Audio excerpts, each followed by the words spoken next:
परीक्षा लिए बिना किसी को सर्वश्रेष्ठ धनुर्धर कह देना आपको शोभा नहीं देता।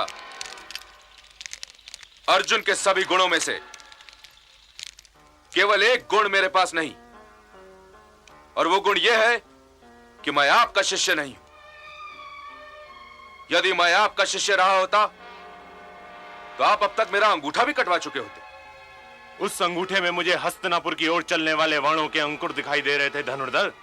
तब तो मेरा अंगूठा बच गया, क्योंकि हस्तिनापुर तो मेरे लिए आदरणीय है और सदैव आदरणीय रहेगा। मैं हस्तिनापुर नरेश, पितामह भीष्म, कुलगुरु कृपाचार्य और आपको प्रणाम करता हूं।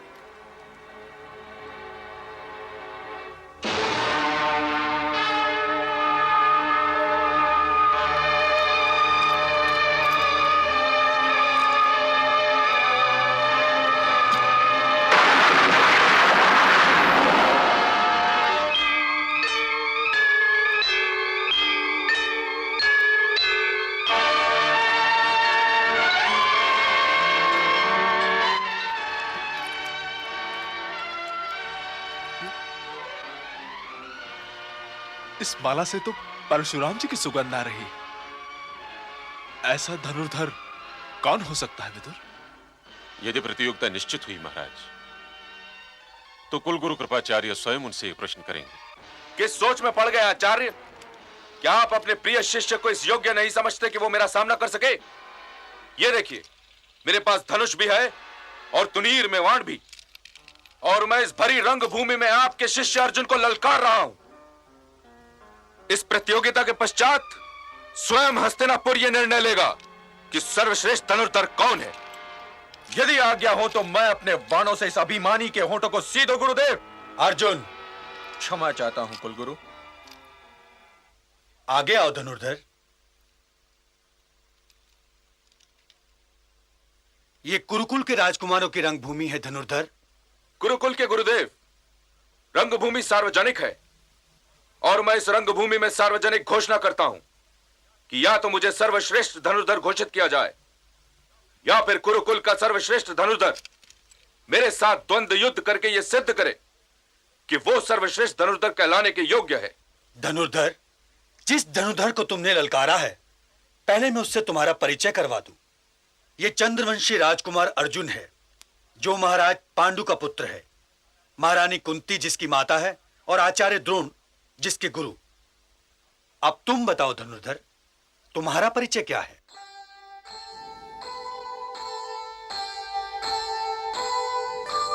जाने जो बोले नहीं, जो बोले अनजान, कर्ण स्वयं कैसे कहे क्या उसकी पहचान, क्या उसकी पहचान।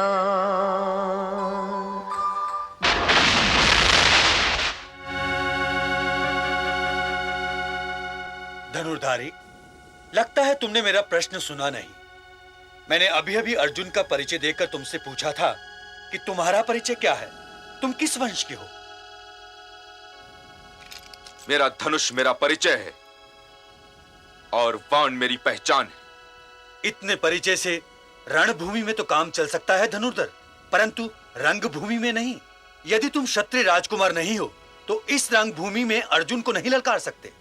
इसलिए या तो अपना परिचय दो या फिर शांत हो जाओ। ये आप क्या कह रहे हैं कुलगुरु? सूर्य स्वयं अपनी पहचान है, चंद्रमा स्वयं अपना परिचय है। क्या कोई हिरनी सिंह को जन्म दे सकती है? यह निसंदेह क्षत्रिय है और इसे किसी वीर माता ने ही जन्म दिया है। ये मैंने कब कहा कि यह क्षत्रिय नहीं है? लेकिन नियम फिर भी नियम होते हैं। द्वंद्व युद्ध के लिए किसी राजकुमार को राजकुमार या फिर राजा ही ललकार सकता है। और कोई अपने माता पिता का परिचय देने से घबराए ही क्यों?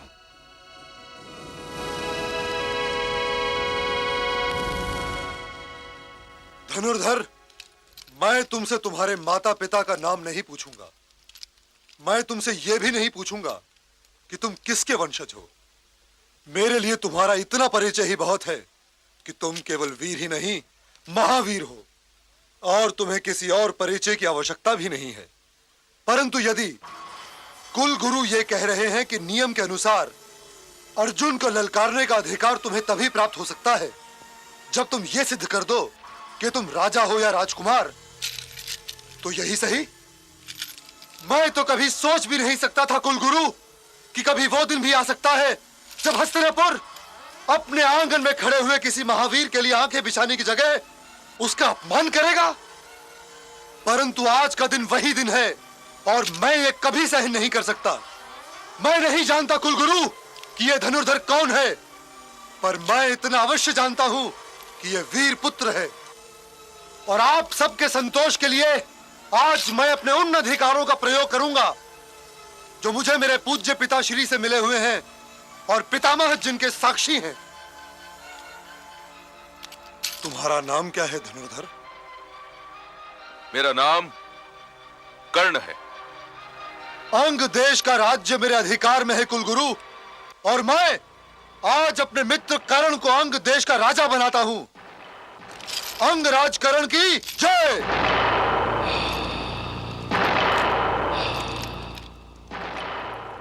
मित्र दुर्योधन, तुम्हारे इस अनुग्रह का ऋण तो मैं अपने प्राणों से भी नहीं चुका सकता। आज से मेरा जीवन तुम्हारे लिए, मेरी निष्ठा तुम्हारे लिए और मेरी मृत्यु भी तुम्हारे लिए होगी। मेरे मित्र कर्ण के राज्याभिषेक का आयोजन किया जाए कुलगुरु।